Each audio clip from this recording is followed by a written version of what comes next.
नमस्कार, मेरा नाम डॉक्टर श्रुति टंडन है। मैं राजकीय मीरा कन्या महाविद्यालय उदयपुर में समाजशास्त्र विभाग में सहायक आचार्य के पद पर कार्यरत हूँ। आज के इस वीडियो में मैं बीए थर्ड ईयर के सेकंड पेपर को लेकर हाजिर हूँ। आज के इस वीडियो का टॉपिक है ग्रामीण और नगरीय समाजशास्त्र के अध्ययन के उपागम।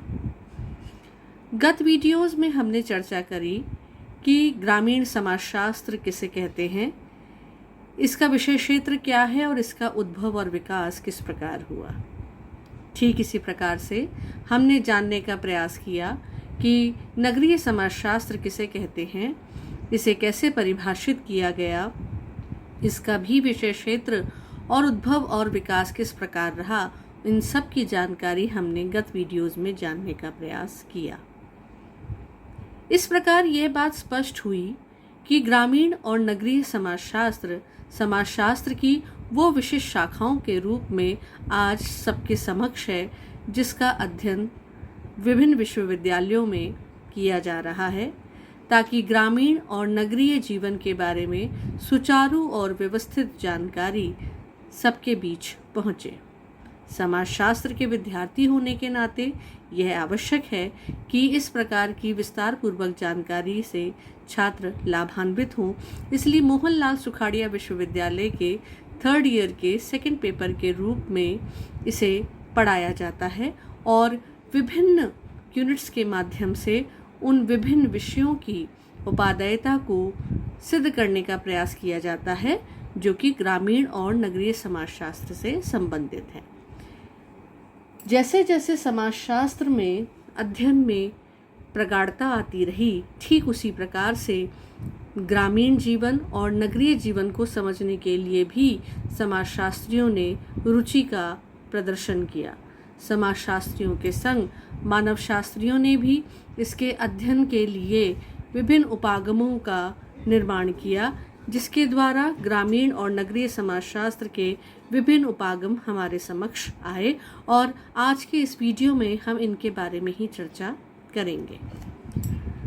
समाजशास्त्र के प्रारंभ में जितने भी अध्ययन हुए, उनमें से अधिकांश ग्रामीण समुदायों से संबंधित थे। इन अध्ययनों में ग्रामीण समुदायों के सभी पक्षों का समग्र अध्ययन करने का प्रयास किया गया। ध्यान देने की बात यह है कि ऐसे अध्ययन वर्णनात्मक प्रकृति के थे।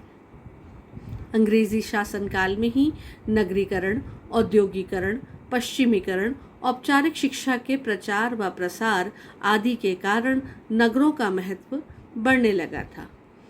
अंग्रेजी शासनकाल में ही गांव को एक इकाई के रूप में स्वीकार तो लिया गया था, लेकिन विस्तार पूर्वक ग्रामीण समाज के बारे में और नगरीय समाज के बारे में अध्ययन स्वतंत्रता के पश्चात ही प्रारंभ हो सका।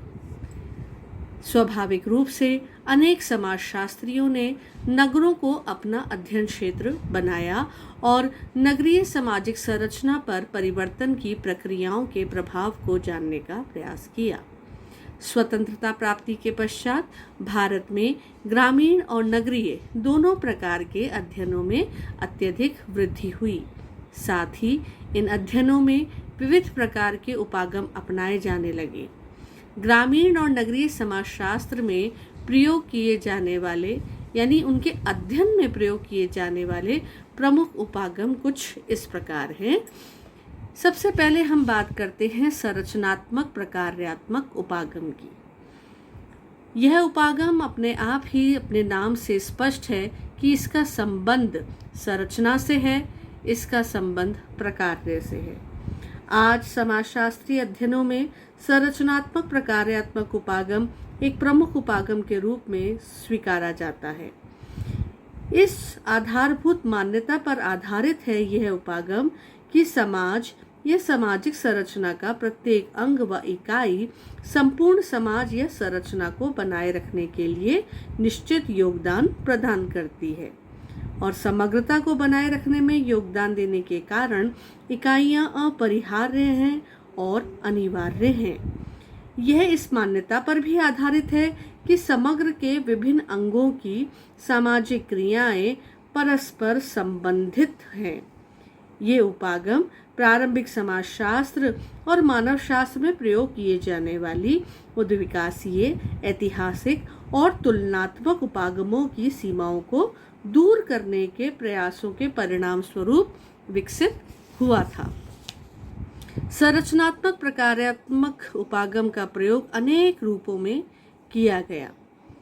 अगर हम ये कहें कि विभिन्न विद्वानों ने अपने अध्ययन की सुविधा के अनुरूप इसका प्रयोग किया तो गलत नहीं होगा।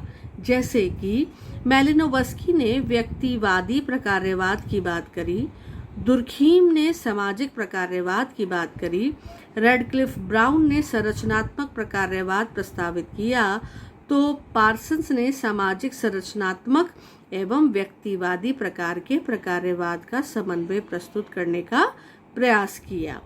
इस तरीके से ये कहना गलत नहीं होगा कि समय समय पर समाजशास्त्रियों ने इस संरचनात्मक प्रकार्यात्मक उपागम का प्रयोग ग्रामीण और नगरीय समाज के अध्ययन के लिए किया।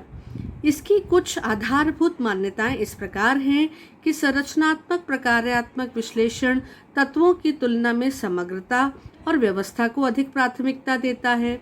व्यवस्था के विभिन्न अंग या तत्व प्रकार्यात्मक रूप से परस्पर जुड़े हुए होते हैं।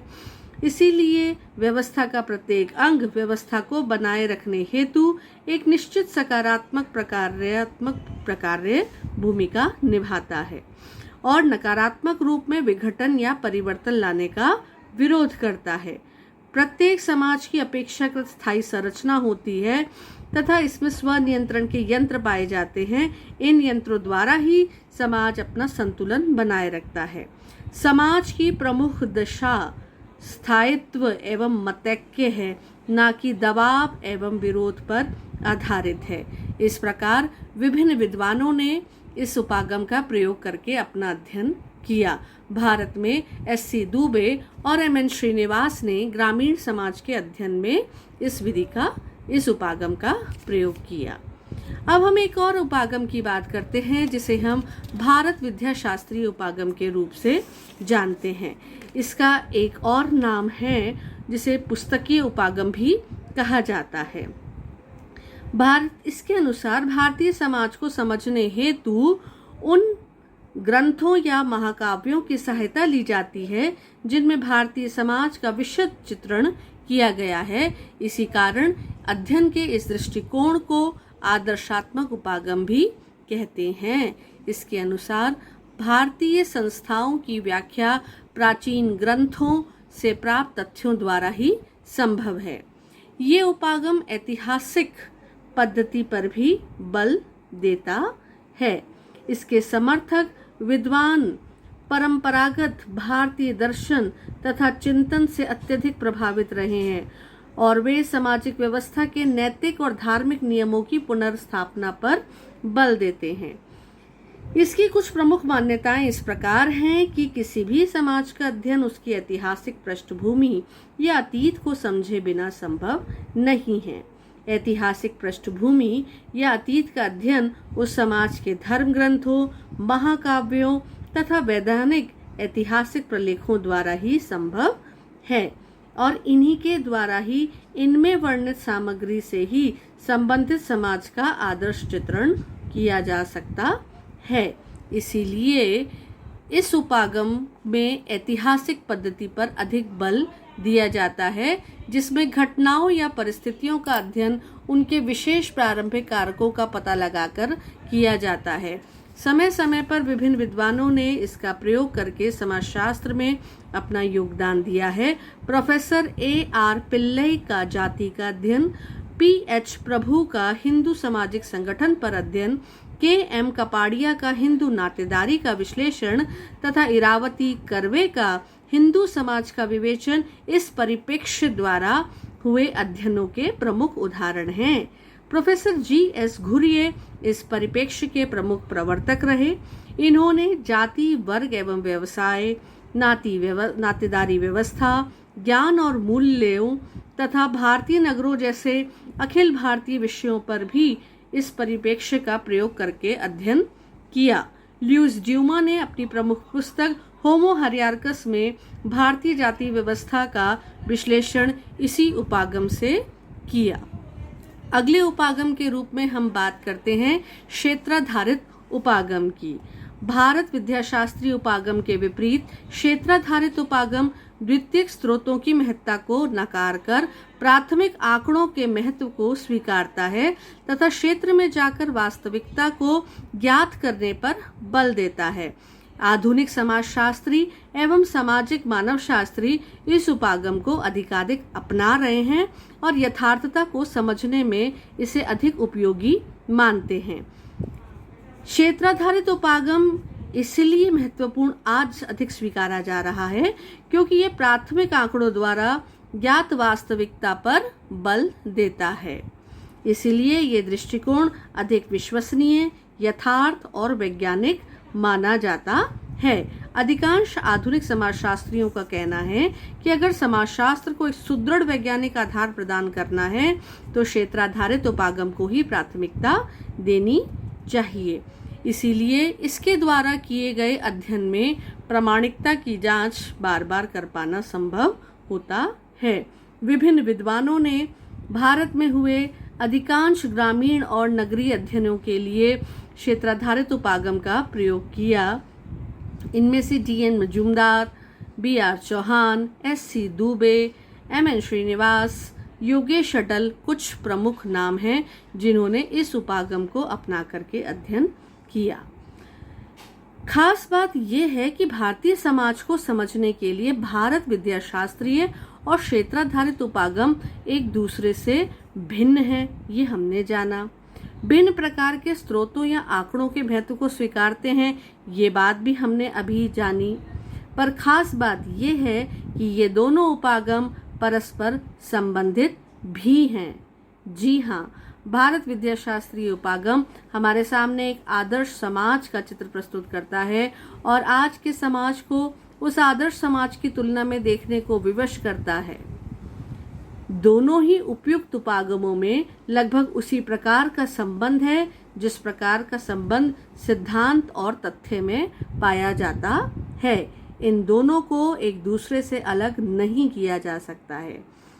ध्यान देने की बात यह है कि भारत विद्याशास्त्रीय उपागम आदर्शात्मक रूप प्रस्तुत करके क्षेत्राधारित अध्ययनों को एक निश्चित दिशा प्रदान करता है, तो दूसरी ओर क्षेत्राधारित अध्ययन द्वारा प्राप्त तथ्य भारत विद्याशास्त्रीय लक्षणों की प्रामाणिकता की जांच करने में तथा आज के संदर्भ में उनका मूल्यांकन करने में सहायता प्रदान करते हैं। भारत में इरावती कर्वे और A.M. शाह जैसे विद्वानों ने भारत विद्याशास्त्रीय और क्षेत्राधारित उपागमों के समन्वित रूप द्वारा अपने अध्ययन को संपन्न किया। इस प्रकार से आज के इस वीडियो में हमने कुछ प्रमुख उपागमों की बात करी है। कुछ अन्य उपागमों की चर्चा हम अगले वीडियो में करेंगे।